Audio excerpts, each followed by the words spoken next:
रघुनाथ तो किस बात की चिंता, हमारे साथ रघुनाथ को किस बात की चिंता। शरण में रख दिया जब मात तो किस बात की चिंता, शरण में रख दिया जब नाथ तो किस बात की चिंता।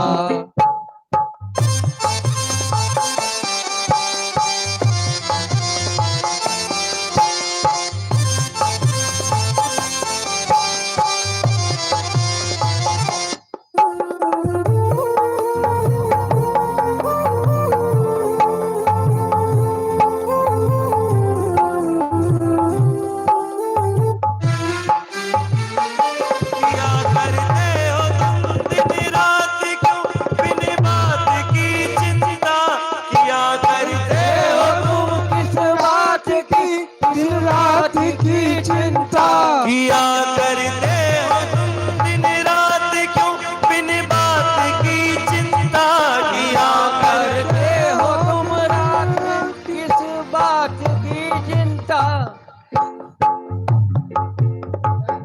तेरे स्वामी को रहती है तेरी हर बात की चिंता, तेरे स्वामी को रहती है मेरी हर बात की चिंता।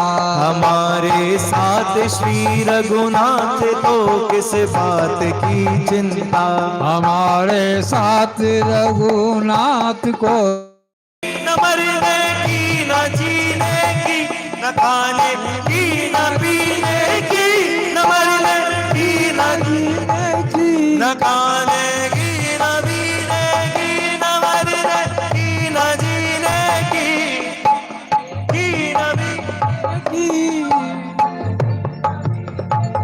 मेरे स्वामी को रहती है मेरी हर बात की चिंता, मेरे स्वामी को रहती है मेरी हर बात की चिंता। हमारे साथ श्री रघुनाथ तो किस बात की चिंता, हमारे साथ रघुनाथ को किस बात की चिंता। विभीषण को अभय वर दे किया लंकेश पल भर में, विभीषण को अभय वर दे किया लंकेश शंकर ने, उन्हीं का कर रहे गुणगान तो किस बात की चिंता, हमारे साथ श्री रघुनाथ तो किस बात की चिंता। शरण में रख दिया जब मात तो किस बात की चिंता, शरण में रख दिया जिस बात को किस बात की चिंता। हमारे साथ श्री रघुनाथ तो किस बात की चिंता, हमारे साथ रघुनाथ तो किस बात की चिंता। सियापति रामचंद्र भगवान की जय, श्री व्यास जी महाराज की जय, श्री भागवत महापुराण की जय।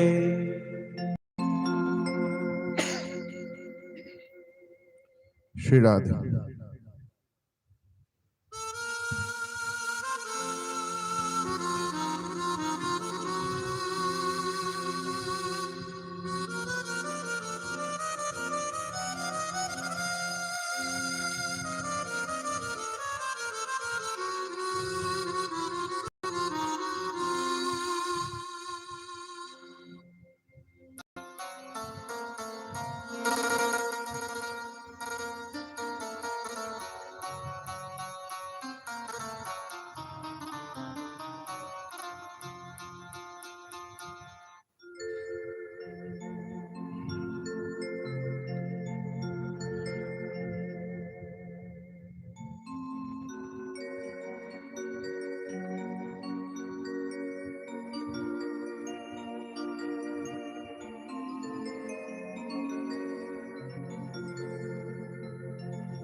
यस्य साक्षात् भगवती ज्ञानदीप प्रदे गुरो मर्त्यासद्धि श्रुतं तस्य सर्वं कुञ्जरशौचवत्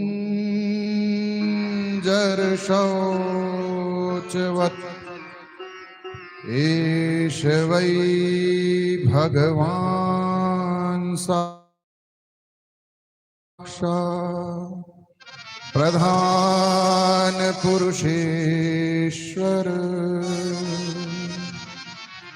योगेश्वरैर्विमृग्याङ्घ्रिर्लोकोऽयं मन्यते नरम्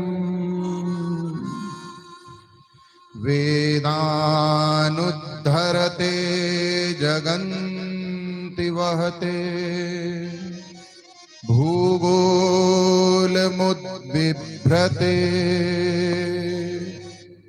दैत्यं दारयते बलिं छलयते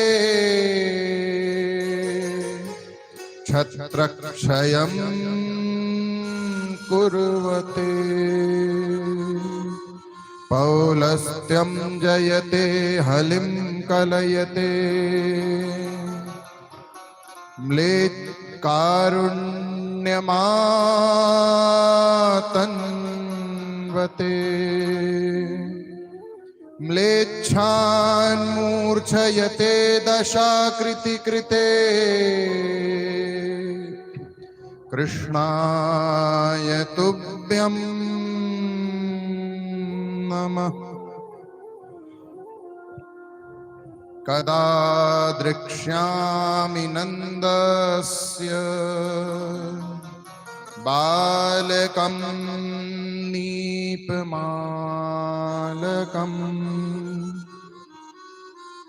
पालकं सर्वसत्त्वानां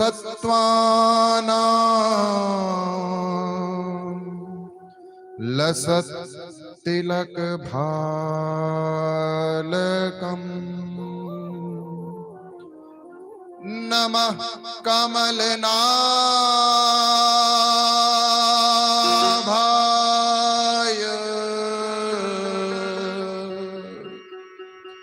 नमः कमलमालिने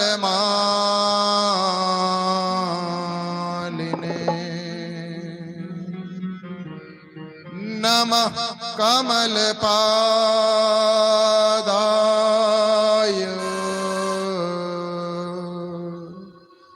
नमस्ते कमलेक्षण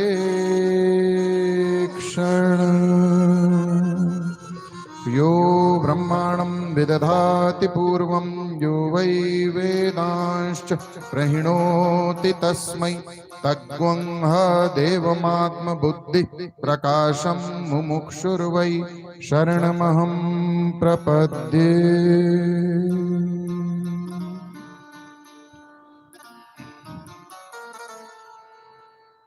नंदनंदन पादारविंद मकरंद पिपासु रसिक वृंद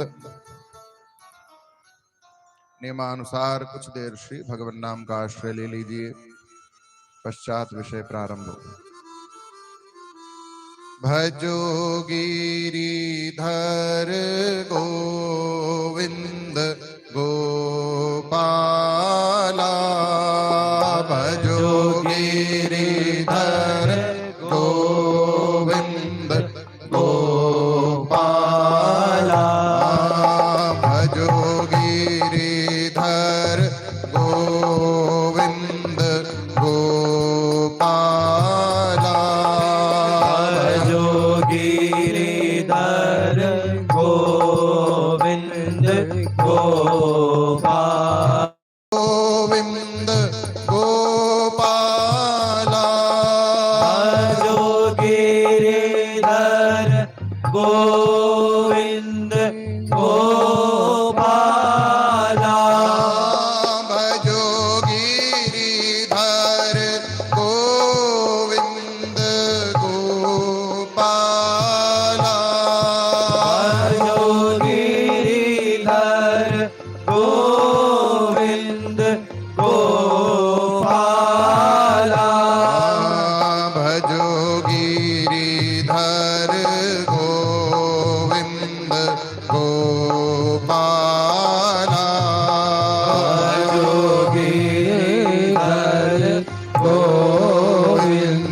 गोपाला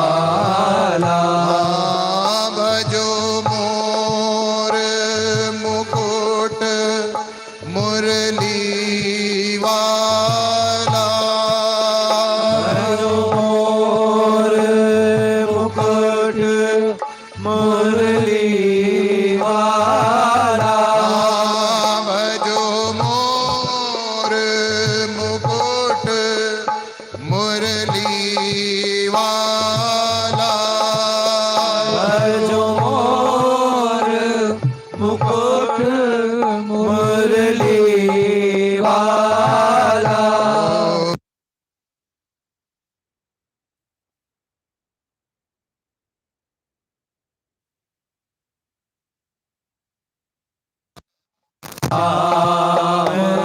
सुंदर नंद को लाला भजो गिरिधर गोविंद गोपाला भजो गिरिधर गोविंद गोपाला भजो गिरिधर गोविंद गोपाला भजो गिरिधर गोविंद गोपाला भजो गिरिधर गोविंद गोपाला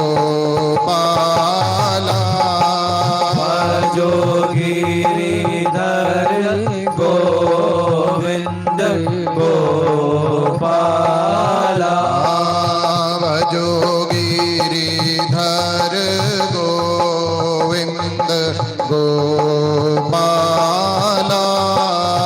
भजो गिरिधर गोविंद गोपाला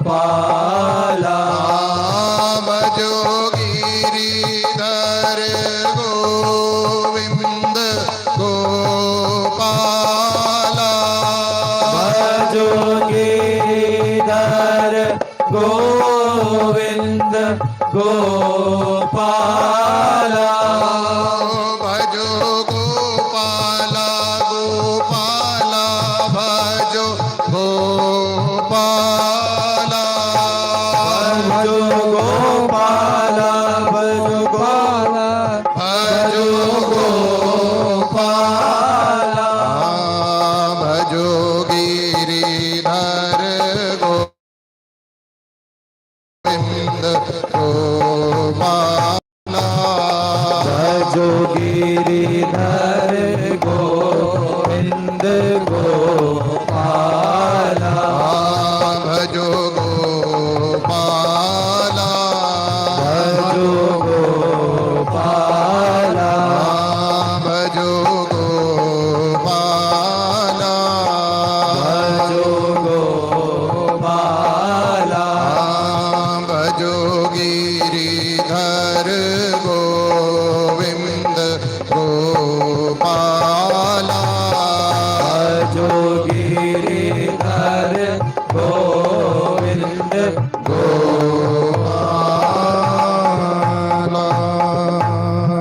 बोले श्री राघवेंद्र सरकार की जय। श्री वृंदावन बिहारी लाल की जय। श्री सुखदेव जी महाराज की जय। श्री सद्गुरुदेव भगवान की जय।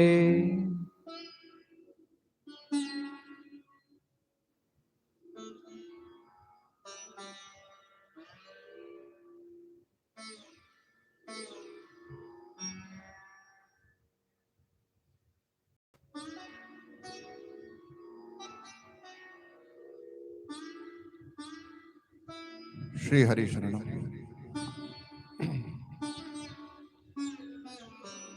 दीन बंधु करुणा सिंधु बलबंधु प्रेम रस पिपासु जन समुदाय, अब आप लोग समाहित चित्त होकर अवस्थित हों।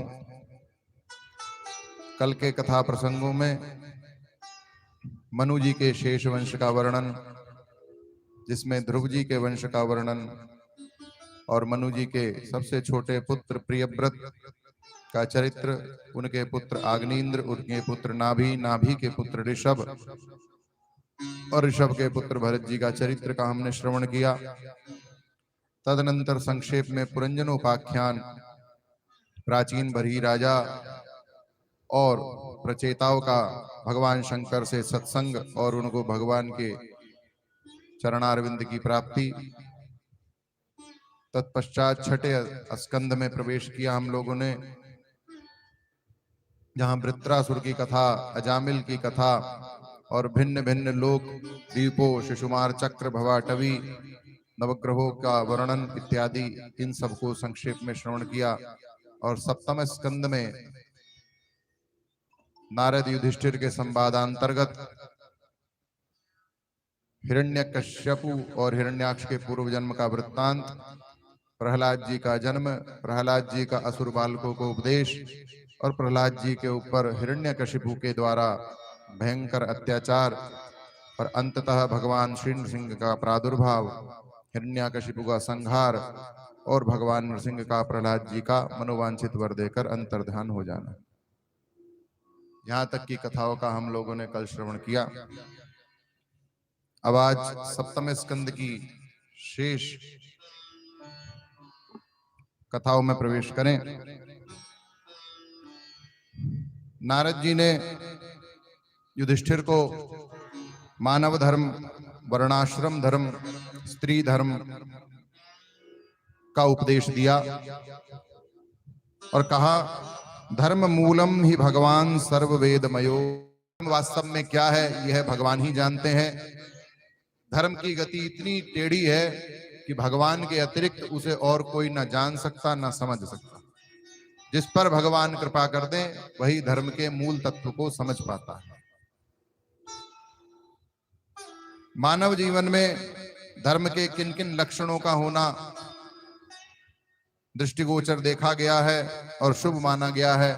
जो मनुस्मृति में भी 30 धर्म के लक्षण बताए गए हैं, उन्हीं को यहाँ नारद जी भी कहते हैं कि हे युधिष्ठिर, सत्य, दया, तप, शौचाचार, तितिक्षा, उचित अनुचित का विचार जिसे ऐक्षा कहा जाता है, मन का संयम, शम, इंद्रियों का संयम, दम, अहिंसा, ब्रह्मचर्य, त्याग, स्वाध्याय, सरलता, संतोष, समदर्शिता, संत सेवा, विषय भोगों को पाने की चेष्टा से दूर होते चले जाना धीरे धीरे, अभिमान के नाश का विचार, आत्मचिंतन, प्राणियों में यथा योग्य अन्न आदि का विभाजन करना, पहली रोटी गाय की, अंतिम रोटी कुत्ते की, सब में और विशेषकर मनुष्यों में अपने ही इष्ट स्वरूप का दर्शन करना, भगवान के नाम रूप लीला गुणादि का श्रवण कीर्तन स्मरण, उनका पूजन, उनको नमस्कार, उनके प्रति दास्य सख्य वात्सल्य इत्यादि भावों का विस्तार,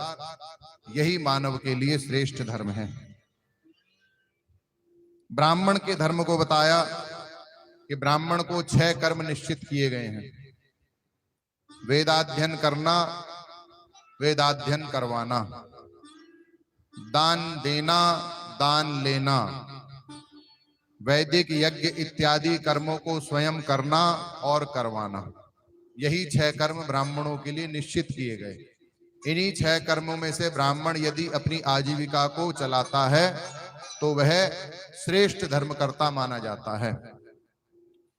क्षत्रिय को दान नहीं लेना चाहिए, प्रजा का पालन, प्रजा रक्षण करना चाहिए, जीविका उपार्जन के लिए प्रजा से शास्त्र विधि सम्मत कर वसूल किया जा सकता है, लेकिन वो भी प्रजा के कल्याण के लिए, राज्य के विस्तार के लिए। अन्य राजाओं पर आक्रमण किया जा सकता है, लेकिन किसी के धन को चोरी करना अधर्म है। दोषियों के लिए दंड विधान करना, यह सब क्षत्रियों के लिए कर्म निश्चित किए गए। वैश्य अर्थात वणिक समुदाय के लिए गौरक्षा, कृषि और व्यापारों में अधिकार दिया गया। इनसे अपनी आजीविका चलानी चाहिए। शेष सभी जितने भी कर्म थे, चाहे वह सुनार का हो, चाहे वह लोहार का हो, चाहे वह खाट बुनने वाले का हो, चाहे वह चमड़े का काम करने वाले का हो, चाहे झोपड़ी बनाने वाले का हो, चाहे राजमिस्त्री का हो, यह सभी कार्य भगवान ने चतुर्थ वर्ण अर्थात शूद्र वर्ण को दे दिए गए। और फिर भी कहा जाता है कि सबसे अत्याचार उन पे ज्यादा हुआ, जब सबसे ज्यादा आजीविका के साधन भगवान ने उन्हें दिए। ये समाज में व्याप्त दुष्ट लोगों ने किया, भगवान के विधान से ऐसा नहीं है। आजकल कुछ लोग कहते हैं कि वर्ण जन्म से नहीं कर्म से होते हैं। ठीक है, कर्म से भी होते हैं, लेकिन जन्म से भी होते हैं। वर्ण का संस्कृत में अर्थ होता है रंग। रंग अर्थात जिसको गुण धर्म भी कहा जाता है। आजकल का विज्ञान उसे कहता है जेनेटिक साइंस। जब जन्म से कोई ब्राह्मण है और जन्म से कोई ब्राह्मणी है, तो उनकी जो संतान होगी उसमें अधिकांश संभावना है कि ब्राह्मणोचित धर्म होंगे। ऐसे ही जन्म से क्षत्रिय है, जन्म से क्षत्राणी है, तो उनके संतान में क्षात्र धर्म विशेष रूप से प्रतिष्ठित होगा। जब एक वर्ण से दूसरे वर्ण में विवाह होते हैं तो उसको वर्ण संकर हमारे यहाँ कहा गया। और वर्ण संकर में भी दोनों प्रकार की परिपाटी चली, अनुलोम भी चली और प्रतिलोम भी चली। मतलब ब्राह्मण में विवाह करे तो उनसे संतान वो ब्राह्मण कहलाएगी। ब्राह्मण का लड़का हो, क्षत्रिय कन्या हो, तो उनसे जो संतान होगी वो सूत जाति बनी। अब जाति बनी। फिर ब्राह्मण का पुत्र हो, वैश्य की कन्या हो, तो जातियां बनती हैं बहुत सारी। इनका बहुत विस्तार वर्णन महाभारत में मिल जाता है। ये जितनी भी जातियां हमारे यहाँ बनी, ये सभी वर्ण संकर होने से बनी। जैसे सूत जो कहा जाता था, आप लोगों ने सुना होगा महाभारत में कर्ण को सूत पुत्र कहा जाता था। तो सूत एक जाति होती है जिनको यही काम सौंपा गया कि जितनी भी दुनिया में ड्राइवरी के काम है, रथ चलाना, वो आपके जिम्मे। तो ये सब जातियों का निर्माण हुआ। और वेद में मंत्र आता है, ब्राह्मणो मुखमासीत बाहु राजन्यकृतः तद उरु वैश्य पद्भ्याम शूद्रो अजायतः। पुरुष सूक्त। भगवान के मुख से ब्राह्मण प्रकट हुए, भगवान की भुजाओं से क्षत्रिय प्रकट हुए, भगवान की जंघाओं से वैश्य प्रकट हुए, और भगवान के श्री चरणों से शूद्र प्रकट हुए। अब कुछ लोग इसमें भी भेदभाव बुद्धि रख लेते हैं कि बताओ शूद्रों को चरणों में स्थान दे दिया। अरे भगवान के तो चरण ही सबसे अधिक पूजनीय। सारी दुनिया चरण ही छूती है, भगवान के कौन माथा छूता है? चरणों से ही गंगा निकलती है, इतनी पतित पावनी। चरणों का ही पूजन सबसे पहले होता है। और फिर आदि पुरुष भगवान नारायण सृष्टि के काल में लेटे रहते हैं। जब प्रलय रहता है तो लेटे हुए व्यक्ति का क्या तो ऊपर और क्या नीचे, सभी एक बराबर लेवल पे रहता है। तो ये ऊंच नीच के भेद से नहीं है, ये उनके कार्यों के, आजीविका के भेद से और उनके गुणों के भेद से है। और इसका प्रमाण गीता में भगवान देते हैं। स्वयं भगवान श्री कृष्ण ने कहा, चातुर्वर्ण्यम मया सृष्ट्वा गुण कर्म विभागशः। कितना स्पष्ट कहा कि अर्जुन, चारों वर्ण मैंने बनाए हैं, मनुष्यों ने नहीं बनाए। कैसे बनाए? मैं कैसे बनाता हूं? उनके गुण और कर्मों को देखता हूं। इस जन्म में हम जो करते हैं वो हमारे कर्म हैं, उनसे हमारे गुण निश्चित होते हैं। उन्हीं गुणों को हम अगले जन्म में कैरी फॉरवर्ड लेकर चलते हैं, वही हमारे संस्कार बनते हैं। उन्हीं के आधार पर हमारा अगला जन्म होता है। तो गुण और कर्मों के अनुसार हमारा भविष्य में जन्म होना निश्चित होता है। इस प्रकार नारद जी ने फिर ब्रह्मचारियों का धर्म बताया कि ब्रह्मचारी को क्या करना चाहिए, वानप्रस्थी को क्या क्या करना चाहिए। और सबसे अंत में प्रहलाद जी ने जब अपने गुरुदेव से पूछा कि नारद जी ने और क्या क्या उपदेश दिए, तो नारद जी ने युधिष्ठिर को यतियों का, सन्यासियों का संवाद सुनाया। उसमें दत्तात्रेय जी के संवाद के अंतर में मानव धर्म। नारद जी कहते हैं, युधिष्ठिर जो गृहस्थ में हो उसको चाहिए कि गृहस्थ के समस्त कर्मों को करे और अनासक्त भाव से करे। अर्थात फल की कामना न रखे। इसी भाव को भगवान ने गीता में भी कहा, कर्मण्येवाधिकारस्ते मा फलेषु कदाचन। अर्जुन, कर्म में तुम्हारा अधिकार है, जो चाहो करो। जो चाहो का मतलब वेद में जो जो निश्चित है उनमें से जो तुम्हारे लिए योग्य है उनमें से कोई भी स्वीकार करो, और ये ना करो, ये ना करो, ये निषेध का भी पालन है। लेकिन फल में फिर तुम्हारा अधिकार नहीं है। कर्म जो किया है फल तो उसी के अनुसार प्राप्त होगा, और वह कर्मों का फल भी भगवान को समर्पित कर देवे और संत महात्माओं सदगुरु की सेवा करे तो मनुष्य जीवन में भी उसे सुख प्राप्ति होती है और मृत्यु के अनंतर भी उसे श्रेष्ठ गति प्राप्त होती है। अवकाश मिलते ही गृहस्थ से जितना अधिक हो सके विरक्त महापुरुषों का संग करें, जिससे मन में वैराग्य की उत्पत्ति होती है। बुद्धिमान व्यक्ति वही है, यावर्थ मुपासीनो देहे गेहे च पंडितः विरक्तो रक्तवत् तत्र नृलोके नरताम न्यसेत। पंडित शब्द आप लोगों ने सुना होगा, हम भी कहते हैं पंडित जी राम राम, लेकिन ये पंडित शब्द जो है ये केवल ब्राह्मणों के लिए ही नहीं है।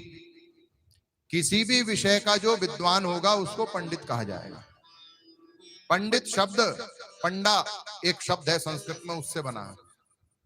पंडा अर्थात होता है ज्ञानवान विवेकपूर्ण बुद्धि, जिसकी बुद्धि में ज्ञान है और विवेक है। ज्ञान तो बहुतों की बुद्धि में होता है, लेकिन विवेक भी होना चाहिए कि उस ज्ञान का उपयोग कैसे करना है। जिसकी बुद्धि ऐसी है उसकी बुद्धि को कहा जाता है पंडा बुद्धि, वो व्यक्ति पंडित है। अगर कोई बहुत श्रेष्ठ सुनार है तो सुनार समाज में उसे विद्वान, एक्सपर्ट या संस्कृत भाषा में पंडित कहा जाएगा। पंडित अर्थात किसी भी भाषा का, किसी भी विषय का विशेषज्ञ जो होता है, एक्सपर्ट। अगर कोई वेद में एक्सपर्ट है तो वो वेद का पंडित है। अगर कोई युद्ध में एक्सपर्ट है, युद्ध कला में, तो वो उस विषय का पंडित है। कोई व्यापार में बहुत बढ़िया है तो वो वहां का पंडित है। तो यहाँ नारद जी कह रहे हैं कि बुद्धिमान व्यक्ति वही है, पंडित विद्वान कहलाने योग्य वही है, जो आवश्यकता के अनुसार ही शरीर और संसार की सेवा करता है। शरीर और संसार की सेवा जो आवश्यकता से अधिक बढ़कर करते हैं वो अपने धन का भी नाश करते हैं, आयु का भी नाश करते हैं, और दूसरे व्यक्तियों के मन के अंदर वासना को प्रज्वलित करते हैं। 5 वर्ष के बच्चे को जिस प्रकार कोई माता उसके मांगे बिना महंगे महंगे खिलौने देने लग जाते हैं, वो फिर लड़का आगे चल के इतनी बड़ी बड़ी डिमांड करता है जो माता पिता की पहुंच से भी बड़ी हो जाती है। फिर वो सोचते हैं ये इसने तो अति कर दी, तो आदत तो आपने डाली। आवश्यकता तो उसको एक पेंसिल की थी, हमने उसे पेंसिल का डब्बा ही दिला दिया। उसने सोचा माँ बाप से जो कहो मिलेगा, जितनी आवश्यकता हो। और यही बात फिर दान के विषय में भी कही नारद जी ने, और इतना सुंदर श्लोक कहा, यावत ब्रियेद जठरम तावत स्वत्वम ही देहिनाम अधिकम यो अभिमन्येत सस्तेनो दंडमर्हति। जितने में हमारा पेट भर जाए और शरीर का काम चल जाए, भगवान के कानून के विधान में हम उतने ही अधिकारी हैं। उससे शेष जो बचे वो दान कर दो। और अगर अधिकम यो अभिमन्येत, आवश्यकता से अधिक अगर कोई जोड़ता है तो सस्तेनो दंडमर्हति। संस्कृत में स्तेन अर्थात चोरी होता है। भगवान के कानून के हिसाब से चोर का क्या दंड होता है? कोई व्यक्ति इनकम टैक्स समय पे ना भरे तो गवर्नमेंट जब पकड़ती है तो पहले तो उतना इनकम टैक्स वसूलती है प्लस पेनल्टी लगाती है अलग। तो भगवान ने वेद में दशांश का नियम बनाया है। शुक्राचार्य ने तो और इससे आगे बढ़कर बलि को समझाया था कि अपनी समस्त संपत्ति को 5 भागों में बांटो, लेकिन उसको राजाओं के लिए मान लिया जाता है। शेष समस्त मनुष्य समुदाय के लिए दशांश का नियम ही सर्वश्रेष्ठ है। दशांश का नियम ये कहता है कि जितनी भी हमारी आय हो उसका 10% हमें दान करना ही करना है। हम 1000 कमाते हैं तो 100 दान कीजिए, ये तो कंपलसरी है। इससे ज्यादा करें तो बोनस। लाख करते हैं, लाख कमाते हैं तो 10,000, 100 कमाते हैं तो 10 रुपया, ये तो दान कंपलसरी है। जो ये नहीं करता, फिर नारद जी कहते हैं कि जो दान नहीं करता, अदत्त दानात, अदत्त दानात, जो दान नहीं करता भवेत दरिद्री, अगले जन्म में वही दरिद्र बनता है। और जब दरिद्र बनेगा तो दरिद्र भावात च करोति पापम। जब दरिद्र होगा तो संसार में दरिद्रता से बड़ा कोई दुख नहीं है।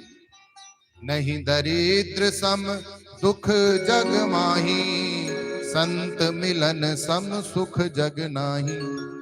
जब भूख लगेगी गरीब को तो पेट के लिए भीख मांगेगा, भीख नहीं मिलेगी तो चोरी करेगा। तो दरिद्र भावात तो करो तो पापम, फिर पाप करेगा।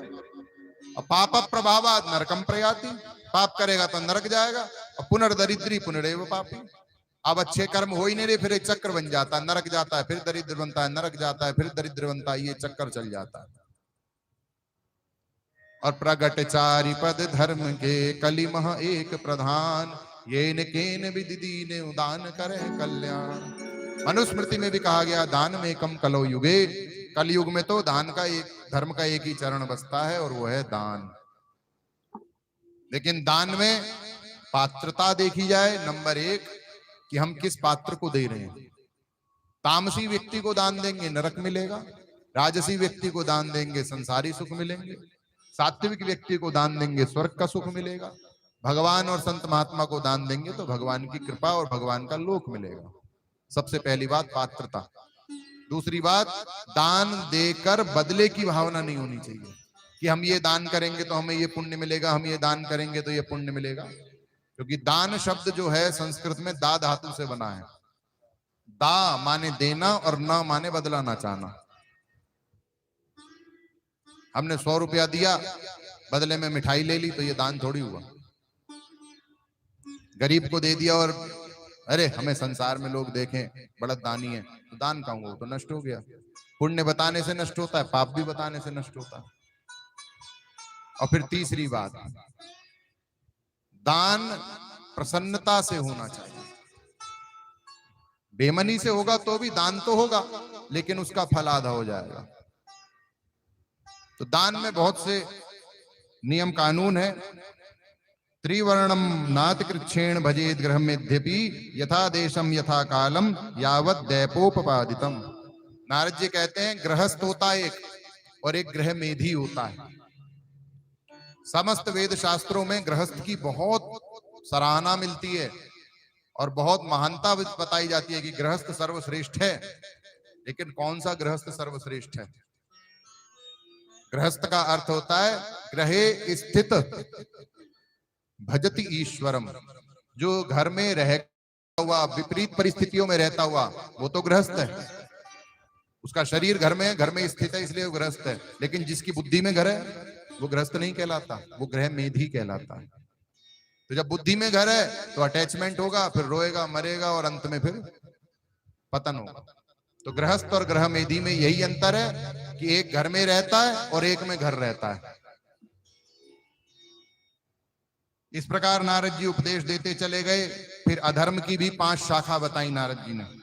एक होता है विधर्म, जो धर्म ना हो या धर्म में बाधा पैदा करे वो विधर्म। परधर्म, जो दूसरे के लिए धर्म हो लेकिन हमारे लिए ना हो, वो परधर्म कहलाता है। जैसे जो ब्राह्मण के लिए धर्म है वो क्षत्रिय के लिए नहीं, तो वो क्षत्रिय का परधर्म हो गया। इसलिए भगवान ने गीता में कहा स्वधर्मे निधनम श्रेय परधर्मो भयावह। अपने धर्म में मर जाना श्रेष्ठ है, दूसरे के धर्म पालन करने से बढ़िया। आभास, हमें ऐसा लगता है वो धर्म है, लेकिन वो धर्म नहीं है। आभास माने जो दिखे वो ना हो, और जो ना दिख रहा हो वो दिखने लग जाए। इल्यूजन, इंग्लिश में इसके लिए वर्ड है इल्यूजन, आभास। और चौथा है उपमा। कई बार हम धर्म करते करते करते करते बुद्धि में अहंकार को पाल लेते हैं और दंभ पाखंड को बढ़ावा दे देते हैं। और 5वां होता है दंभ पाखंड को बढ़ावा देने वाला छल, दूसरे के साथ छल करना। ये सब अधर्म की शाखाएं बताई गई। फिर नारद जी कहते हैं प्रवृत्तम च निवृत्तम च द्विधम कर्म वैदिकम, आवर्ते प्रवृत्तेन निवृत्तेन अनुश्रुते अमृतम। वेद में 2 प्रकार के कर्म बताए गए, एक प्रवृत्ति वाले, एक निवृत्ति वाले। लेकिन दोनों का मकसद होना चाहिए भगवान की ओर चलना। प्रवृत्ति अर्थात संसार के गृहस्थ, वानप्रस्थ, सन्यासी इत्यादि धर्मों का पालन करें, मन ईश्वर में रखें, ये प्रवृत्ति। और निवृत्ति संसार को छोड़ दें, तन से भी और मन से भी, ये निवृत्ति। लेकिन दोनों का मकसद ईश्वर के चरणों में प्रेम ही हो तो ठीक, नहीं तो दोनों खराब।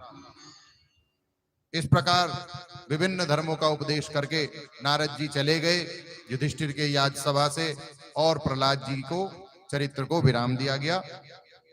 अष्टम स्कंद में परीक्षित ने सुखदेव जी से पूछा कि महाराज आपने कहा था कि बहुत से मनवंतर होते हैं, 14 मनवंतरों का वर्णन तो आपने किया था, तो अभी तक जो मनवंतर बीत चुके हैं उसमें भगवान के कौन कौन से अवतार हुए हैं और जो मनवंतर आगे आएंगे उसमें कौन कौन से अवतार होंगे, आप ये हमें विस्तार से सुनाइए।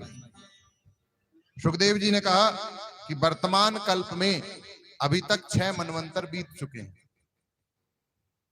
उनमें जो सबसे पहला स्वयंभू मनवंतर था उसमें मनुपुत्री आकुति के गर्भ से भगवान का यज्ञ अवतार हुआ था और संसार में उन्होंने यज्ञ हवन की परिपाटी स्थापित की थी। वेद विहित कर्म है यज्ञ, और यज्ञ ईश्वर की आराधना का एक साधन है।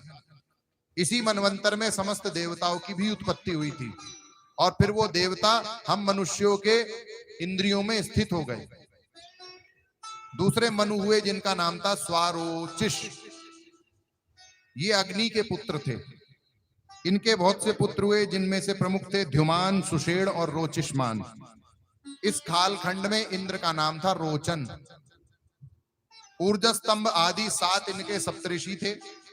इसी कालखंड में वेदशिरा नाम के एक ऋषि थे जिनकी पत्नी तुषिता के गर्भ विभु माने सबसे बड़ा, अणु माने सबसे छोटा। तीसरे मनु हुए उत्तम, ये ध्रुव जी के छोटे भाई थे।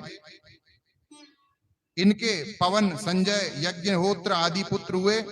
वशिष्ठ, प्रमथ आदि सप्तऋषि इन्हीं के काल में हुए और इस कालखंड में इंद्र का नाम हुआ सत्यजित। इंद्र के नाम बदलते रहते हैं क्योंकि इंद्र भी बदल जाते हैं। इंद्र एक पोस्ट है, जैसे हमारे देश में प्रधानमंत्री एक पोस्ट है और उस पर व्यक्ति बदल जाता है, ऐसे इंद्र एक पोस्ट है। जो बहुत पुण्य करते हैं, 100 अश्वमेध यज्ञ कर लेते हैं, वो उस इंद्र की पोस्ट पे बैठने के अधिकारी हो जाते हैं। इस कालखंड में धर्म की पत्नी सुनृता से भगवान ने सत्यसेन नामक अवतार ग्रहण किया। चौथे मनु हुए तामस, ये उत्तम के भी पुत्र थे। इनके बहुत से पुत्र हुए जिनके नाम थे पृथु, ख्याति, नर, केतु। और इस कालखंड में इंद्र का नाम था त्रिशिख, अर्थात 3 शिखाएं थी, इंद्र के 3 चोटियां थी, ऐसा समझिए। और ज्योतिर्धाम आदि 7 ऋषि सप्तऋषि हुए। इस कालखंड में भगवान ने हरिमेधा नाम के ऋषि की पत्नी हरिणी के गर्भ से एक अवतार लिया, भगवान का नाम हुआ हरि। तब से भगवान का हरि नाम संसार में प्रचलित हुआ और इसी हरि रूप से भगवान ने गजराज की मकर से रक्षा की। जब परीक्षित ने पूछा कि महाराज कौन से गजराज की रक्षा की, कौन से महामकर से रक्षा की, तब सुखदेव जी ने कहा कि बहुत पूर्व कल्प की बात है। क्षीर सागर में त्रिकूट नामक एक पर्वत था जिसकी लंबाई और चौड़ाई 10,000 योजन थी। उस इतने बड़े पर्वत पे एक महा गजराज रहा करता था। उसका बहुत बड़ा झुंड था, सैकड़ों हाथियां, बच्चे, उसका परिवार था। एक दिन वह गजराज एक सरोवर में क्रीड़ा करने के लिए उतर गया। उस सरोवर में एक महामकर रहा करता था, मगरमच्छ बड़ा भारी था। ये गजराज भी पूर्व काल के एक श्रापित देवता थे और वह मकर भी एक पूर्व काल का श्रापित गंधर्व था। अब मकर पानी का जानवर है, उसकी पानी में बहुत शक्ति होती है, गजराज में तो शक्ति है ही है। दोनों भयंकर युद्ध छिड़ गया दोनों में। उसने उसका पैर पकड़ा, वो उसे खींचे बाहर, वो उसे अंदर लाए। सुखदेव जी कहते हैं दोनों में हजारों वर्ष तक युद्ध चलता रहा, लेकिन अंत में गजराज क्षीण होने लगा। गजराज को अपने पूर्व काल की, जब वो भगवान का भक्त था, उसको याद आ गई। जैसा कि कल भी चर्चा हुई थी कि कर्म का नाश होता है, ज्ञान का नाश होता है, योग का नाश होता है, लेकिन भक्ति का नाश कभी नहीं होता। छुप सकती है, नष्ट हुई हुई दिखाई देती है, लेकिन नष्ट होती नहीं। तो उस गजराज को अपने पूर्व काल में की हुई भक्ति याद आ गई, क्योंकि वह गजराज जो था वो पूर्व काल में द्रविड़ देश का पांड्यवंशी राजा इंद्रद्युम्न था, जो कि देवताओं के तुल्य ऐश्वर्य वाला था। और वो जो ग्राह था, मकर था, वह हुहु नाम का एक गंधर्व था। इन दोनों में जब युद्ध छिड़ा और मकर हारने लगा, गजराज हारने लगा, तब उस गजराज को भगवान की याद आई और सरोवर में से ही एक कमल उसने ले लिया। मकर अंदर खींचता चला जाकर और भगवान को निवेदित किया। अब कोई यहां एक प्रश्न आ सकता है किसी भी लॉजिकल तार्किक बुद्धि में कि आप कह रहे हो जी हजारों वर्ष तक युद्ध चला, उसी सरोवर में चला, हाथी भी इतना बलवान और ग्राह भी इतना बलवान, तो जब इतना युद्ध उनमें मच रहा है तो कितनी उठापटक हुई होगी सरोवर में। उस सरोवर में जब इतनी उठापटक हुई होगी तो वो कमल कहां से बच गया, कमल कैसे जिंदा रह गया वो। तो एक संत ने भाव दिया है कि भगवान जब कृपा करने आते हैं जीव पर तो गुणाक्षर न्याय के बहाने कृपा करते हैं। न्याय दर्शन में बहुत से न्याय होते हैं, सिंहावलोकन न्याय होता है, मंडूकोत प्रतिबिंब न्याय होता है, गुणाक्षर न्याय होता है, बहुत से न्याय। गुणाक्षर न्याय इसलिए नाम रखा कि एक घुन पक्षी कीड़ा होता है, घुन, वो लकड़ी में लग जाता है और लगातार लकड़ी को घुन घुन घुन घुन करके काटता रहता है, आवाज घुन घुन घुन घुन की निकालता है, इसलिए घुन का नाम पड़ गया उसका। और कभी कुछ ना कुछ आकृति बनती रहती है, कभी काटते काटते काटते उससे राम लिखा गया, ओंकार लिखा गया, हरि लिखा गया, तो भगवान को दया आती है, देखो पक्षी भी कीड़ा होकर भी इसने हमारा नाम लिख दिया तो उसका उद्धार हो जाता है। इसलिए इसको गुणाक्षर न्याय बोला जाता है। तुलसीदास ने भी कहा, हो ये गुणाक्षर न्याय जो पुनि प्रत्यूह अनेक।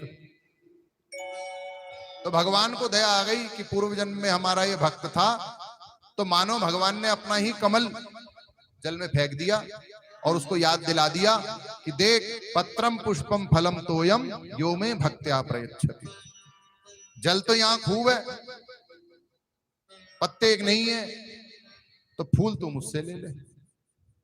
तो गजराज ने वही पुष्प भगवान को निवेदित कर दिया और भगवान अपने धाम को छोड़े, गरुड़ पर बैठकर उड़े, लेकिन उन्हें लगा गरुड़ भी बहुत स्लो चल रहा है, गरुड़ को भी छोड़कर भगवान भागे।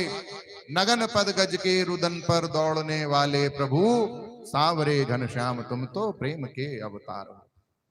सूरदास भी कहते हैं, सुनेरी मैंने निर्बल के बल राम, जब लगी गज अपने बल बरत्यो, नेकु सरयो नहीं काम। जब निर्बल वै राम पुकार्यो, आए आधे नाम, सुनेरी मैंने निर्बल के बल राम।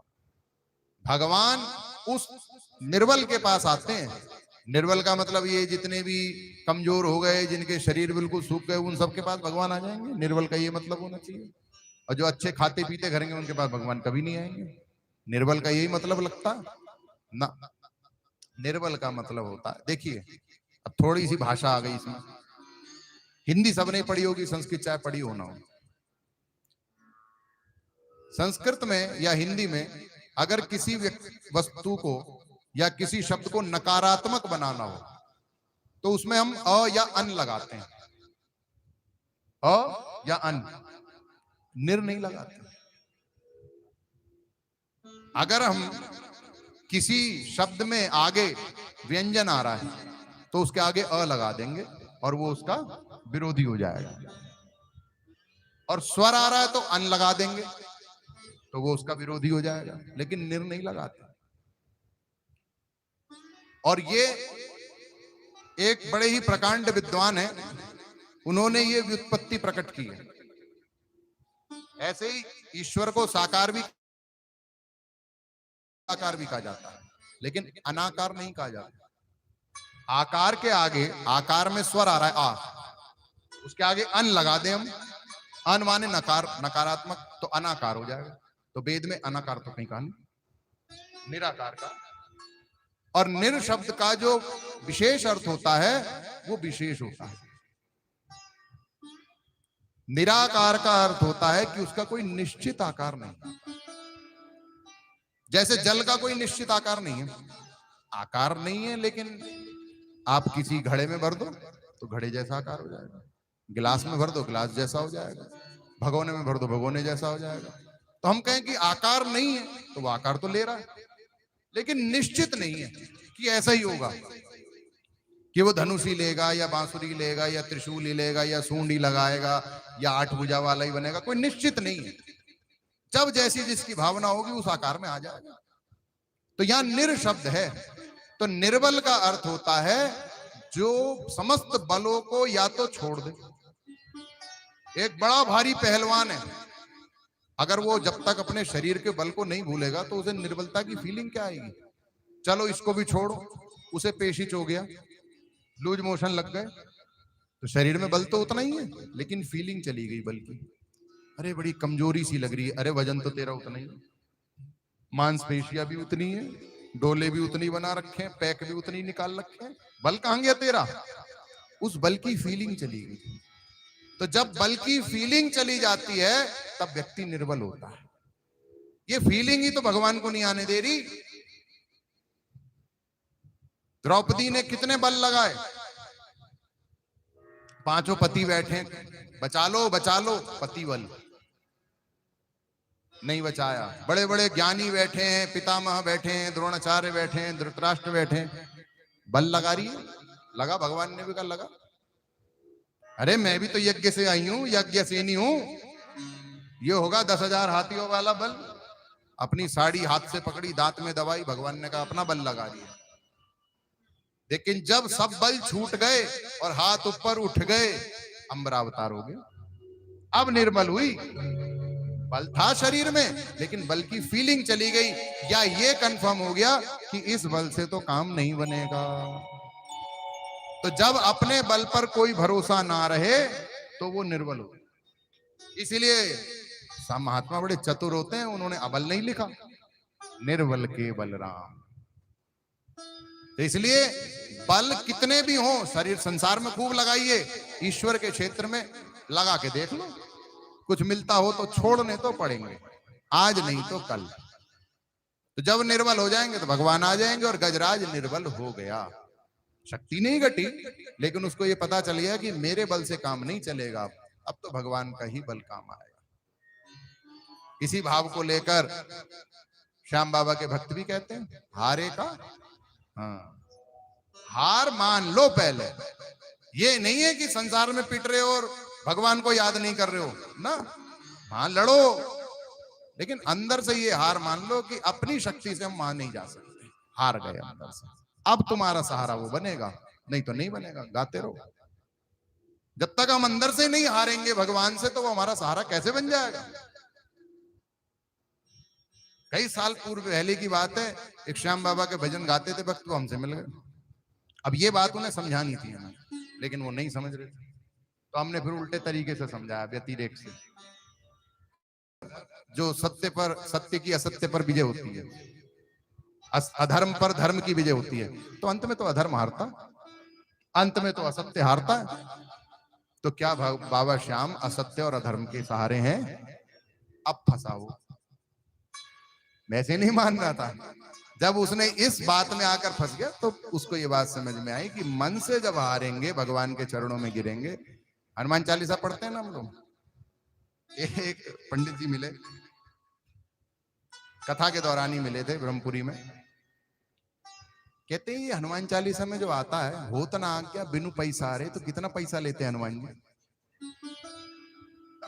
शब्द है ना, राम दुआरे तुम रखवारे, और होत ना आज्ञा बिनु पैसा रे, तो कितना पैसा लेते हैं? बोले पैसा रे वो वाला पैसा रे नहीं है, जैसे गांव घोट में जो माता कहती है ना, अरे स्कूल से आया पसर गया, पसर गया मतलब निढाल हो गया, गिर गया। तो हनुमान जी के सामने जो पसर जाए महाराज, तो तुम ही कराओ जो कराओगे, तो वो वाला पैसा रे है, ये वाला पैसा रे नहीं है। अब ये शब्दों का हेर फेर है, खेल है, इसमें पंडित पंडिताई दिखा जाते हैं, लेकिन लोग फंस जाते हैं बेचारे। तो इसलिए महात्मा लोग बड़े चतुर होते हैं, वो शब्द बड़े हिसाब से रखते हैं,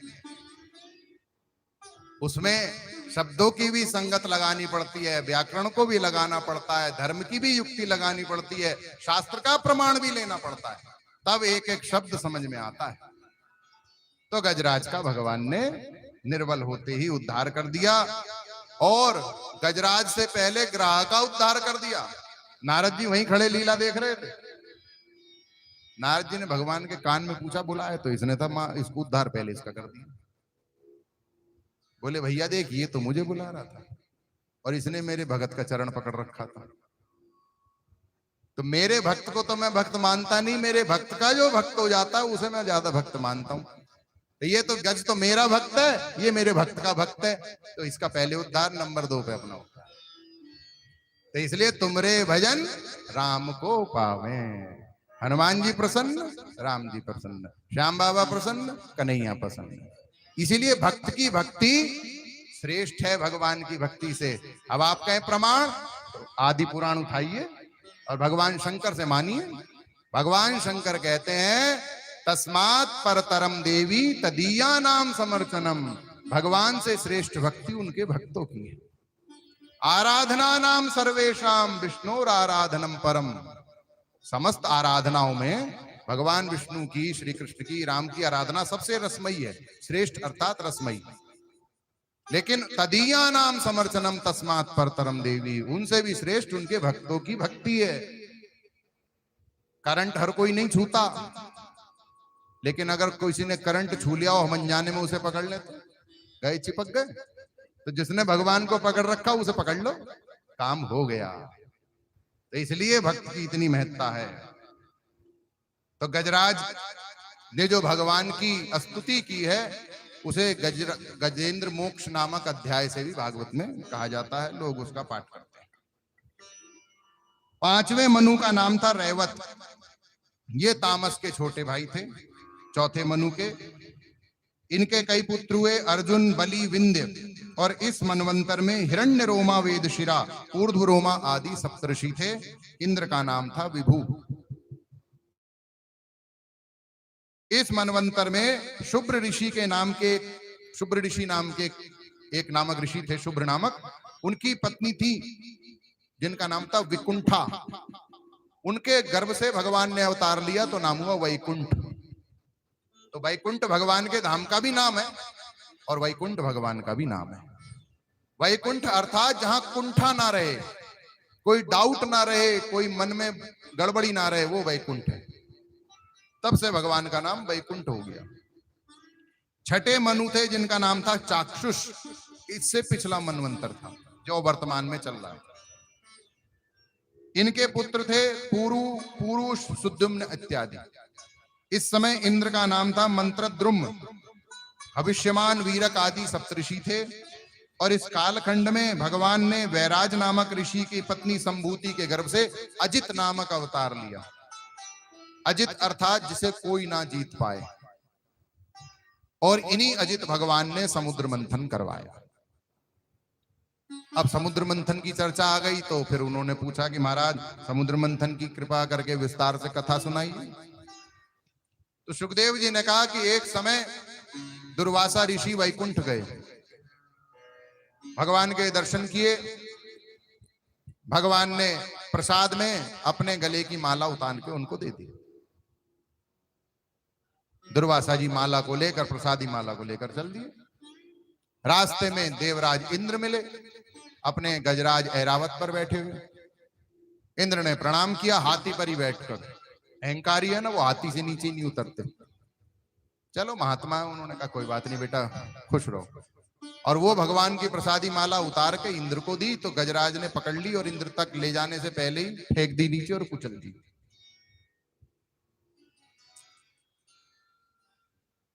विष्णु पुराण में मिलता है कि भगवान दुर्वासा ने इंद्र के गले में पहनाई, इंद्र ने हाथी को दे दी, हाथी ने कुचल दी। शिव पुराण में मिलता है शंकर जी के यहां से माला लेकर आए थे। तो खैर शंकर के यहां से लाए चाहे विष्णु के यहां से लाए, कोई फर्क नहीं पड़ता, कल्प भेद से सभी कथाएं सत्य हैं। लेकिन माला का अपमान हुआ। निर्माल्य बोला जाता है। भगवान पर चढ़ी हुई वस्तु जब हम हटाते हैं तो वो निर्माल्य हो जाता है। चाहे वो तुलसी हो, चाहे बेलपत्र हो, चाहे वो माला हो, वो बड़ी पूजनीय मानी जाती है। उसका अपमान नहीं होना चाहिए। हम लोग कहीं भी इधर उधर फेंक देते हैं सबसे बढ़िया उपाय है, माला कहीं से मिलती है मंदिर से, प्रसाद में, कहीं संत महात्मा से लाकर कमरे में टांग दो। जब फूल पूरे सूख जाएं तो फिर सूखे हुए फूलों को चूरा करके किसी पौधे में डाल दो, खाद बना दो। क्योंकि ये गंगा यमुना में भी डाल रहे हैं तो नदियां मैली हो रही, कोई फायदा तो है नहीं। तो इसलिए सबसे बढ़िया इलाज ये है कि मिट्टी में डाल दो, खाद बन जाती है। अब दुर्वासा जी ने देखा भगवान के निर्माल्य का अपमान, तो इंद्र को श्राप दे दिया कि जा, तेरी समस्त स्वर्ग की लक्ष्मी इसी क्षण समुद्र में चली जाए। तुरंत इंद्र का समस्त वैभव नष्ट हो गया। सिर पर मुकुट, हाथ में बाजूबंद, गले में माला, कुछ नहीं रहा, फटे हाल बिल्कुल। गए, रोए ब्रह्मा के पास। ब्रह्मा भगवान के पास ले गए। भगवान ने कहा, अब समुद्र में गई है तो समुद्र से वापस निकालो, सागर का मंथन करो। ये सागर कोई छोटी सी, उसमें दही थोड़ी भरी हुई है जो मंथन हो जाएगा। बोले अकेले देवता नहीं कर सकते, दानव भी बुलाओ। दानवेंद्र राजा बलि थे उस समय, उनको बुलाया गया। आओ महाराज, कुछ लोग इस सागर, अगर हमें रत्न या श्रेष्ठ वस्तुएं प्राप्त करनी है तो अपने अंदर की अच्छाई और बुराई में संतुलन बिठाना पड़ेगा। अच्छाई माने देवता, बुराई माने दानव, और दोनों के बीच में जब संतुलन बैठेगा और मन का मंथन किया जाएगा तो इसी मन से सभी रत्न प्रकट हो जाएंगे। ये उपमा रूपक देते हैं। रूपक उपमा की छोड़े, हमें तो लीला सुननी है। उधर दानवेंद्र बलि अपने दैत्यों की फौज लेकर आ गए। इधर इंद्र आ गए। बोले हाँ जी, दोनों तरफ की पार्टी तैयार है, लेकिन इतने बड़े सागर का मंथन कैसे हो? बोले मंदराचल पर्वत लाओ। गए हिमालय पे, मंदराचल की चोटी को सब मिलके हिलाने लगे, किसी से नहीं हिली। प्रार्थना करी, तब यही अजित भगवान वहां पर आए, गरुड़ पर बैठकर आए। और जिस प्रकार हनुमान जी ने पर्वत को उखाड़ लिया था, इन्होंने भी पर्वत को उखाड़कर गरुड़ के ऊपर रख लिया और ले जाकर समुद्र में छोड़ दिया। अब समुद्र कोई धरती तो है नहीं जहां पर्वत टिक जाए, पर्वत नीचे नीचे जाने लगा। तो फिर प्रार्थना करी तो भगवान कच्छप रूप बन के आ गए और नीचे लग गए। चलो नीचे बेस मिल गया, अब ऊपर से चोटी नाचने लगी हवा के प्रभाव से। तो भगवान उसी अजित रूप में चतुर्भुज होकर पर्वत के ऊपर भी बैठ गए। सागर मंथन के समय इतने सारे अवतार हुए हैं। अब नीचे भी भगवान लग गए और ऊपर भी भगवान लग गए, और वासुकी नाग की नेति बनाई गई, और एक तरफ दानव और एक तरफ देवता लग गए। दोनों प्रयास करने लगे, दोनों से ना खींचे, तो भगवान एक एक रूप लेके देवताओं में भी मिल गए और दानवों भी मिल गए। सागर मंथन प्रारंभ हुआ। सबसे पहले कालकूट हलाहल विष निकला। आत्म मंथन करोगे, बुराइयां सबसे पहले बाहर आएंगी, यही विष है। भगवान का ध्यान करने बैठोगे, संसार में मन लगेगा, घबराने की जरूरत नहीं है, विष निकल रहा है। गटर खोलो, बदबू ही बदबू आती है, कोई बात नहीं, सफाई करने के लिए थोड़ी सी बदबू झेलनी पड़ती है, लेकिन फिर साफ हो जाएगा तो बदबू भी खत्म हो जाएगी। साधना की प्रारंभिक विष से जो डर गया, वो अंत काल के अमृत से वंचित है। सबसे पहले कालकूट हलाहल विष निकला। विष तो छोड़िए, उससे निकले धुएं से सारा संसार दग्ध हो गया। गए भगवान के पास। भगवान ने कहा, ये डिपार्टमेंट भोलेनाथ का, उनको पुकारो। सभी देवता भगवान शिव की शरण में गए। भगवान शिव ने माता पार्वती की ओर देखा। पत्नी है ना, ब्याह करते समय फेरे लिए थे कि कोई भी धर्म का काम करेंगे तो पत्नी की सहमति से करेंगे। अब धर्म का काम करने चले हैं भोले बाबा, तो पत्नी की सहमति ली। माता ने कहा ठीक है, अब आपको कौन रोक सकता, और आपका बिगड़ना भी क्या है। भगवान शंकर ने उस हलाहल विष को लेकर और अपने कंठ में धारण कर लिया। भगवती ने यहीं पर राम नाम कहकर हाथ लगा दिया, कंठ में से विष को नीचे उतरने ही नहीं दिया। किसी ने पूछा, भाई नीचे उतर जाता तो क्या भोले बाबा का कुछ नुकसान हो जाता? नुकसान कुछ नहीं होना था।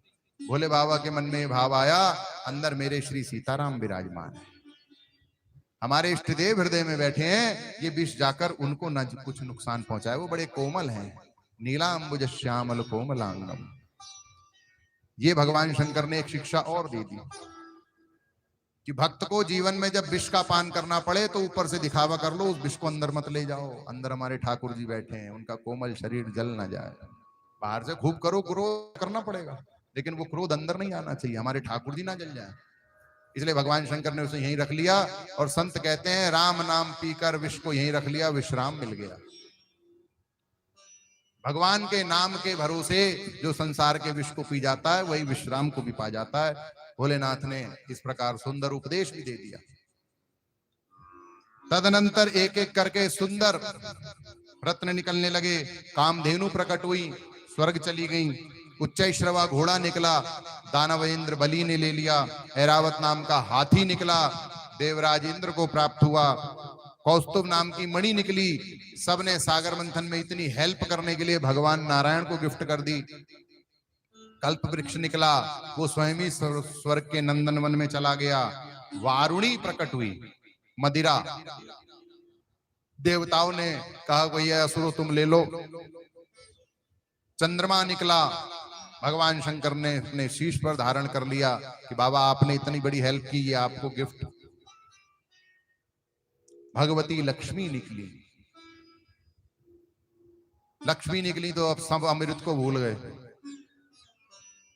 जब कोई साधना के पथ पे चलता है तो भगवान की कृपा, भगवान पहली कृपा तो ये करते हैं उसका संसार छीनते हैं। दूसरी कृपा करते हैं कि संसार देने भी लग जाते हैं। वो ये देखते हैं कि छीनने में परेशान होता है या देने में उत्साह होता है। अगर छीनने में परेशान हो जाता है और संसार पाने में सुखी होता है तो भगवान कहते हैं अभी तो भगत ही नहीं बना। संसार छीनने में जो प्रसन्न हो जाए और मिलने में जो दुखी हो जाए, अरे महाराज ये कहां बवाल दे दिया। भगवान कहते हैं ये पक्का है। लक्ष्मी खड़ी हो गई, हाथ में वरमाला लेके।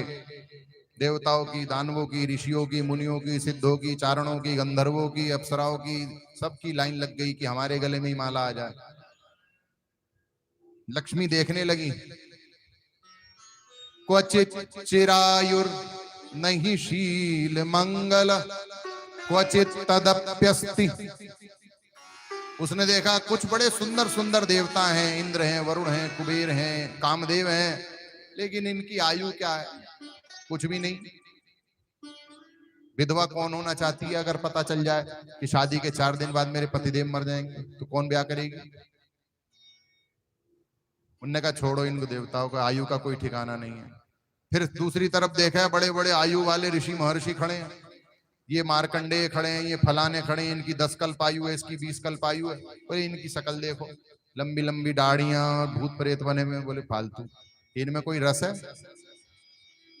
इतनी लंबी आयु लेके अचार डालेंगे, इनका क्या करेंगे? फिर एक भोले बाबा पे नजर गई। आयु भी अनंत है, रस भी जानते हैं, शील भी जानते हैं। बोले जानबूझ के आडंबर करे रखते हैं, दिगंबरी बने रखते हैं, देख के भूत प्रेत भाग जाए, हम तो हैं क्या। एक देखा वो शेष शैया पर सो रहे हैं, वो देख ही नहीं रहे हमारी तरफ। जो देख रहे हैं उनकी तरफ लक्ष्मी नहीं देख रही, जो लक्ष्मी के मनोवांछित हैं वो लक्ष्मी की तरफ नहीं देख रहे। उनने कहा ना देखो, अपन तो इन्हीं के गले में माला डालेंगे। और लक्ष्मी ने जाकर भगवान नारायण के कंठ में वरमाला पहना दी। बोले लक्ष्मी नारायण भगवान की जय। अंत में धन्वंतरी प्रकट हुए, हाथ में अमृत का कलश था। देवता उनसे अमृत का पान करने के लिए उनके पास पहुंचते, दानव पहले ही पहुंच गए, हाथ से अमृत का कलश लेकर भाग गए। अमृत तो देवताओं को पिला दिया और असुरों को वारुणी पिला दी। अमृत पीकर देवता बलवान हो गए और उन्होंने दानवों को, असुरों को युद्ध में हरा दिया। राजा बलि को भी मार दिया।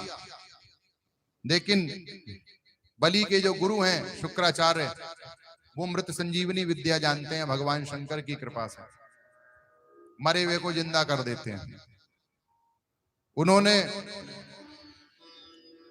राजा बलि को जीवित कर दिया और कहा कि चिंता ना कर बलि, तुझसे हम 100 अश्वमेध यज्ञ करवाएंगे। 7वें मनु हुए विवस्वान सूर्य के पुत्र वैवस्वत, जो वर्तमान में चल रहे हैं। इनकी संतान हुए इक्ष्वाकु, नभग, धृष्ट, शर्याति, नरिष्यंत, नाभाग, दिष्ट, करुष, प्रशद और वसुमान। इनके आदित्य, रुद्र, वसु, मरुद्गन और इत्यादि देवता हैं। और वर्तमान मनवंतर के इंद्र का नाम है पुरंदर। शची पुरंदराभ्याम नमः। गौतम, जमदग्नि, भारद्वाज इत्यादि सप्तऋषि हैं। इस मनवंतर में कश्यप पत्नी अदिति के गर्भ से भगवान नारायण वामन बन के प्रकट हुए। तो परीक्षित ने कहा महाराज वामन अवतार की कथा भी सुनाइए। बोले हमने आपको अभी अभी बताया है कि प्रजापति ने, शुक्राचार्य ने मृत संजीवनी से बलि को जीवित कर दिया और बलि से 100 अश्वमेध यज्ञ कराने के लिए उपस्थित हुए, संकल्प कराया। 99 अश्वमेध यज्ञ निर्विघ्न पूर्ण हुए। 100वें अश्वमेध यज्ञ जब संकल्प लेकर प्रारंभ करने का विचार हुआ, देवता गए भगवान के पास। भगवान ने कहा चिंता ना करो, 100वां अश्वमेध यज्ञ हम पूरा नहीं होने देंगे। देव माता अदिति के गर्भ से भादो शुक्ल द्वादशी के दिन भगवान ने वामन रूप में अवतार लिया। बोले वामन नारायण भगवान की जय। अभिजीत मुहूर्त प्रकट होते ही, ऐसा नहीं है कि बाल लीला करी कुछ करा, प्रकट होते ही रूप दिखाया। माता हम इसलिए आए हैं, अपने बड़े भाई इंद्र की रक्षा करेंगे। इंद्र हमारे बड़े भाई हैं, इसलिए वामन का एक नाम और हुआ उपेंद्र, इंद्र के छोटे भाई। और वामन होते हुए भी वो नारायण है। वामन अर्थात बहुत छोटा शरीर था।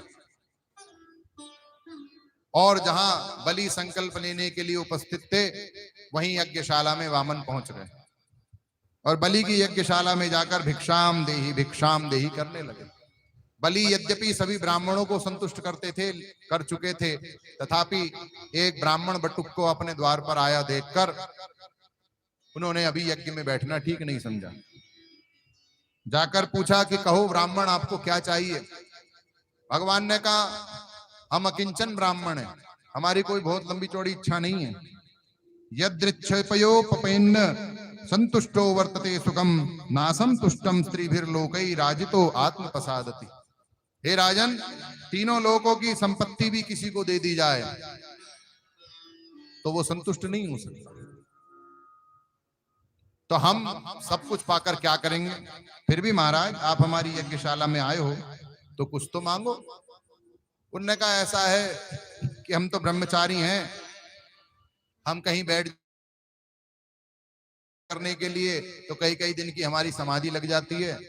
फिर जिसका खेत होता है वो आकर भगा देता हमें, जिसका मकान होता है वो परेशान करता है। तो ऐसा करो, तुम तो सारी सृष्टि के राजा हो, हमें हमारे पग के परिमाण से 3 पग भूमि दे दो कि जहां हम रुक जाएं उतनी देर के लिए वो हमारी हो जाए भूमि। आप राजा हो, आपकी बात को कौन काटेगा। और अपने पग से 3 पग नाप ले कोई व्यक्ति तो उसके बैठने क्या, उसके लेटने तक की जगह का इंतजाम हो जाता है। बहुत बड़ी जगह। तो भगवान वामन की ये बात सुनकर राजा बलि हंसे। उन्होंने कहा नाहम विभेमि निर्यान्यात् धन्यात् सुखार्णवात् न स्थानात् च्यवनान् मृत्योर भया विप्रलंबनात्। हे ब्राह्मण देवता, ये थोड़ा सा दान मांगकर मेरा उपहास क्यों कर रहे हो? मुझसे मांगना है तो धन धान्य के अकूत भंडार मांग लो, कुछ ग्राम मांग लो, जिले मांग लो, जनपद मांग लो, देश मांग लो, एक द्वीप मांग लो, कहो तो पूरी पृथ्वी दे दूं आपको। ब्राह्मण ने कहा नहीं, हमने आपसे पहले ही कह दिया, हम तो अकिंचन ब्राह्मण। दोनों में ये बात चली रही थी, शुक्राचार्य आ गए। उन्होंने भगवान के शरीर में सभी सुंदर चिन्हों को देख लिया। अब भगवान के चरणों की ओर देखा तो शंख चक्र गदा इत्यादि चिन्ह भी दिखाई दे गए। और आइडिया लगाया तो अपने हाथ, अपने ही अंगुली से ये 108 अंगुल के भी हैं। भगवान किसी भी रूप में आ जाए, अपनी अंगुली से 108 अंगुल के रहते हैं हमेशा। ये बात उन्होंने देख ली। बलि को कहा रुक जा बलि, इसको दान मत दे दियो, ये सब कुछ छीन लेगा तेरा, बहुत छलिया। मैं कहा गुरुदेव अब तो मैं संकल्प करने के लिए खड़ा हो सकता, अब आप चाहे तो श्राप दे सकते हो, लेकिन मैं तो अपने धर्म से पीछे नहीं हटूंगा। अपने पिता विरोचन, अपने दादा प्रहलाद के कुल को मैं लज्जित नहीं करूंगा। शुक्राचार्य झारी में घुस गए, भगवान ने झारी में सरकंडा लगाया, शुक्राचार्य की आंख फोड़ दी। शुक्राचार्य बाहर निकले और बलि को श्राप दे दिया, जा तेरी सारी राज्य लक्ष्मी नष्ट हो जाए। भगवान बड़े प्रसन्न हुए, हमारा काम आसान कर दिया। अब कोई हमसे पूछेगा छला, तो हम कहेंगे ये तो गुरु ने श्राप दिया था, हमने तो वो पूरा किया, हम तो महात्मा की बात पूरी करने आए थे, अपना हिसाब बिठा लिया भगवान ने। उन्होंने कहा, गधे तू राजा है, अपनी संपत्ति में से 20% दान करने का ही अधिकार रखता है, बस इससे अधिक दान करने का तुझे अधिकार नहीं है। उसने कहा, जो कुछ हो महाराज हम तो देंगे। संकल्प का जल पृथ्वी पर गिरा और वामन विराट हो गए। एक चरण में संपूर्ण पृथ्वी को नाप लिया, दूसरे चरण में वामन ने स्वर्ग लोक को नाप लिया। बलि से बोले, झूठे, तूने 3 पग पृथ्वी दी थी, तीसरा पग कहां रखूं? बलि भी प्रहलाद का पौत्र है, उसने कहा, महाराज चिंता क्यों करते हो, अपनी संपत्ति दी है, मैं तो अभी बचाऊं, तीसरा चरण मेरे शीश पर पधराओ, मुझे भी अपने दान में ले लो। भगवान अत्यंत प्रसन्न हुए, तीसरा चरण बलि के सिर पर रखा और चरण के प्रहार से उसको सुतल लोक में भेज दिया। और भगवान ने कहा, बलि तेरे द्वारा दान किए दान से मैं अत्यंत प्रसन्न हूं, आज से श्रेष्ठ दान के शब्द के साथ बलि जुड़ जाएगा। तो बलिदान, जो सब कुछ दान कर देता है उसको बलिदान कहा जाता है। न्यौछावर कर देना, सब कुछ लुटा देना तो बलिदान हो गया। उन्होंने कहा, महाराज सदा मेरे साथ रहो। भगवान ने कहा, ठीक है, आज से तेरे द्वार के द्वारपाल हो गए हम। लक्ष्मी बैकुंठ में परेशान हो गई, वापिस गई, बलि के हाथ पे रक्षा सूत्र बांधा, संसार का पहला रक्षा बंधन। एक रूप में अपने नारायण को वापिस ले आई, एक रूप में भगवान आज भी बलि के साथ सुतल लोक में है। और जब बलि पर भगवान ने ऐसी कृपा की तो प्रहलाद जी वहां प्रकट हो गए, बोले, धन्य है प्रभु, धन्य है, नरसिंह रूप में मेरे समक्ष प्रकट हुए थे तो मेरे शीश पर अपना करकमल पधराया था, मेरे पोता तो मुझसे भी आगे निकला, इसके शीश पर तो आपने चरण कमल ही पधरा दिया, हमारा कुल धन्य हो गया। और वैसे भी प्रहलाद को भगवान ने यह वरदान दिया था कि आरे तेरे कुल में जितनी भी संतान होंगी, किसी को भी मैं अपने चक्र से नहीं मारूंगा, हत्या ही नहीं करूंगा। और भगवान शंकर को भी भगवान ने, नारायण ने ये प्रॉमिस कर रखा है कि आपके जो भक्त होंगे उनको मैं अपने चक्र से नहीं मारूंगा। इसलिए रावण को भी चक्र से नहीं मारा, इसलिए बाणासुर को भी नहीं मारा। 1000 में से 996 बाजू काट दी, लेकिन भोले बाबा ने रोक दिया, याद दिला दिया, महाराज भूल रहे हो। तो और वो बाणासुर कौन थे? इन्हीं बलि के बेटा तो थे, प्रहलाद के बेटा विरोचन, विरोचन के बेटे बलि, बलि के बेटे बाणासुर। कृष्णावतार में थे, इतने लंबी लंबी आयु थी इनकी। बलि पर कृपा करी भगवान ने। शेष मनवंतरों का वर्णन सुखदेव जी यहां कर रहे हैं। और फिर परीक्षित से जब पूछा कि महाराज आपने कहा कि चाक्षुष मनवंतर के अंत में प्रलय हुआ था, उस प्रलय में भगवान ने किस प्रकार से लीला की थी, तो आप हमें वो भी सुनाइए। तब सुखदेव जी ने कहा, पिछले कल्प के अंत में जब ब्रह्मा जी को निद्रा आई तो उनके मुख से वेद सहसा बाहर निकल गए और शंखचूड़ नाम का एक राक्षस उन्हें हरण करके ले गया। उस शंखचूड़ नामक राक्षस को मारने के लिए भगवान ने मत्स्य रूप लिया, उसको मारकर वेदों की रक्षा की और उसी मत्स्य रूप में राजा सत्यव्रत को दर्शन दिए। छोटे से जब वो तर्पण कर रहे थे, सूर्य को अर्घ दे रहे थे, उसी समय उनकी अंजलि में आ गए और मत्स्य बोलने लगे, हे राजन मेरी रक्षा करो, मेरी रक्षा करो। इस जलाशय में बहुत बड़े बड़े मकर रहते हैं, मकरियां रहती हैं, वो मुझे खा जाएंगे, मैं आपकी शरण में आई हूं, शरणागत की रक्षा करो। उन्होंने अपने कमंडल में डाल लिया, महल ले गए, एक छोटे से पात्र में जल डालकर उन्हें पधरा दिया, तुरंत वो पात्र के बराबर हो गए। फिर रक्षा करो, रक्षा करो, ये पात्र तो छोटा पड़ गया, बड़े पात्र में रखा, डालते ही कुछ सेकंडों में और बड़े हो गए। महल के सरोवर में रखा, उसमें भी छोटे होने लगे, नदी में डाला, उसमें भी छोटे हो गए। क्रेन वेरेन नहीं थी, जिन्हें किस तरीके से उठा के समुद्र तक ले गए होंगे, वहां भी महामत्स्य का रूप धारण कर लिया। सत्यव्रत ने वहीं दंडोत करी, महाराज कौन हो, प्रकट होकर दर्शन दो। मत्स्य रूप से भगवान ने सत्यव्रत को दर्शन दिए और कहा कि राजन आज से 7वें दिन इस मनवंतर का अंत होना निश्चित है। लेकिन मैं सृष्टि के बीजों को कभी भी नष्ट नहीं होने देता हूं। वर्तमान में पुरी पीठ के जो शंकराचार्य हैं, महाभाग श्री निश्चलानंद सरस्वती जी, शंकराचार्य जी की 4 पीठ हैं, बद्रीनाथ में, रामेश्वर में, जगन्नाथपुरी में, द्वारिका में। तो जो जगन्नाथपुरी की पीठ है उसे पुरी पीठ कहते हैं। ऋग्वेदाम नाय है, ऋग्वेद के अधिकारी हैं वो। इस बात को वो बड़े मूल रूप से स्पष्ट करते हैं जब उनसे कोई ऐसा प्रश्न कर लेता है कि हम तो देख रहे हैं कि संसार में सब कुछ धर्म लुप्त होने लग गया है। तो वो इसी बात को आधार बनाकर बार बार ये कहते हैं कि भगवान बीज को कभी नष्ट नहीं होने देते, कि बीज अगले कल्प में फिर सृष्टि को प्रारंभ करता है। चाहे धर्म एक कण बच जाएगा अंत तक, लेकिन बचेगा जरूर। पूर्ण रूप से धर्म का नाश कभी नहीं हो सकता। और फिर हम ये कथा भी पढ़ते हैं कि कलयुग के अंत में विष्णु यश शर्मा नाम के ब्राह्मण होंगे, अर्थात तब तक ब्राह्मण रहेंगे। उनके घर में भगवान कल की रूप से अवतरित होंगे। उनको शस्त्र विद्या देने के लिए स्वयं परशुराम प्रकट होंगे। विवाह करने के लिए त्रिकुट पर्वत पर बैठी त्रिकुटा फिर प्रकट होंगी वैष्णवी। ये सब उन्हीं की इंतजार में है। हनुमान जी उनके सहायक होंगे, इत्यादि इत्यादि जो भी बात है। तो भगवान बीज को कभी नष्ट नहीं होने देते, बीज उन्हें सर्वथा अभिलक्षित रहता है। और ऐसा आश्वासन देकर जब उसने कहा कि महाराज वो बीज की रक्षा कैसे होगी, तो भगवान ने कहा कि उस समय जब सारी सृष्टि जल में डूबने लगेगी तब मैं इसी महामत्स्य रूप में आऊंगा और एक मेरी प्रेरणा से एक नौका तुम्हारे पास आ जाएगी।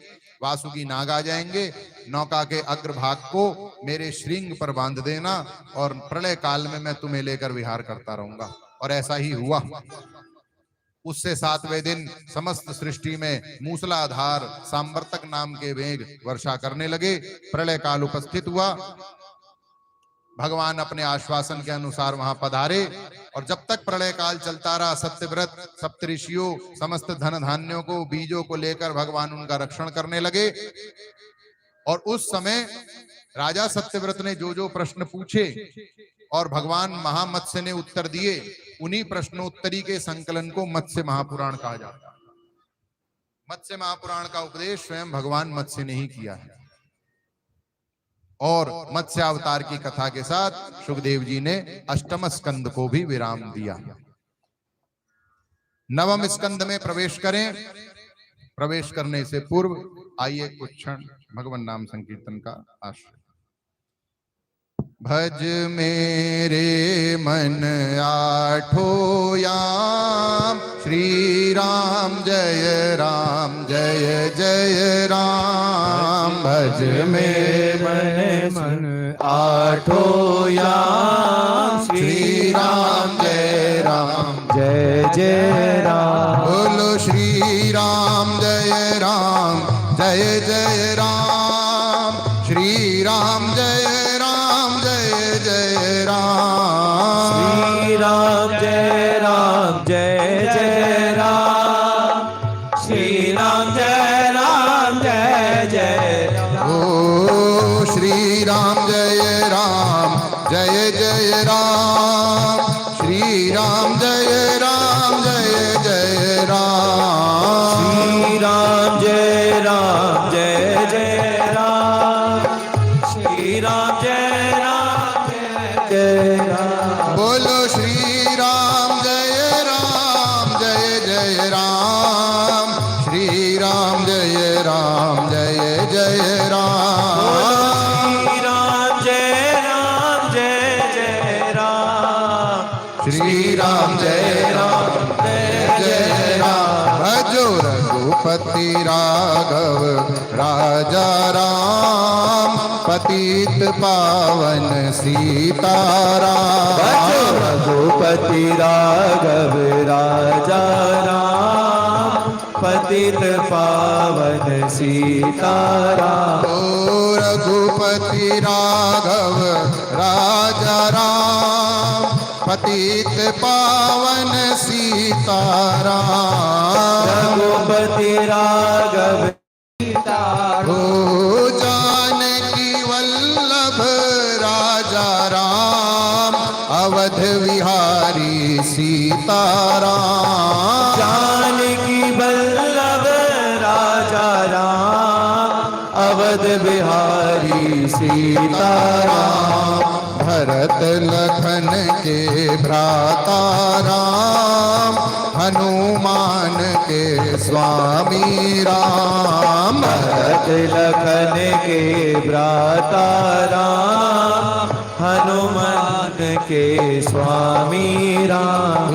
जय सिया राम जय जय सिया राम, जय सिया राम जय जय सिया राम। जय सिया राम जय जय सिया राम, जय सिया राम जय जय सिया राम। बोलो जय सिया राम जय जय सिया राम, जय सिया राम जय जय सिया राम। जय सिया राम जय जय सिया राम, जय सिया राम जय जय सिया राम। बोलो मंगल भवन अमंगल हारी, द्रवहु सुदशरथ अजिर विहारी। मंगल भवन अमंगल हारी, प्रभु दशरथ अजर बिहारी। सीताराम मनोहर जोरी, कबहुक लखी है हमारी हुओरी। सीताराम मनोहर जोड़ी, कबहुक लखी है हमारी हुओरी। कबहुक लखी है हमारी हुओरी, कबहुक लखी है हमारी हुओरी।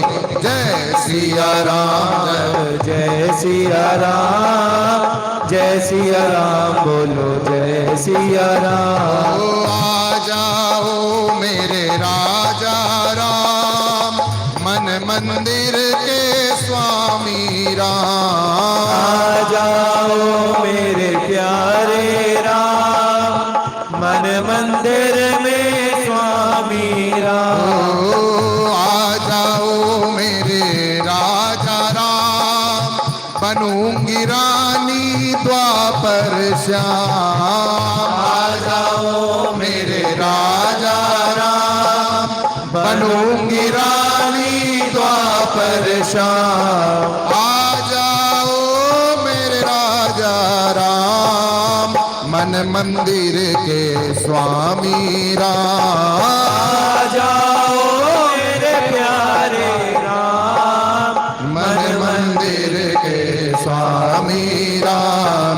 श्री राम जय राम जय जय राम, श्री राम जय राम जय जय राम। श्री राम जय राम जय जय राम, श्री राम जय राम जय जय राम। ओ श्री राम जय राम जय जय राम, श्री राम जय राम जय जय राम। श्री राम जय राम जय जय राम, श्री राम जय राम जय जय राम। ओ श्री राम जय राम जय जय राम, श्री राम जय राम जय जय राम।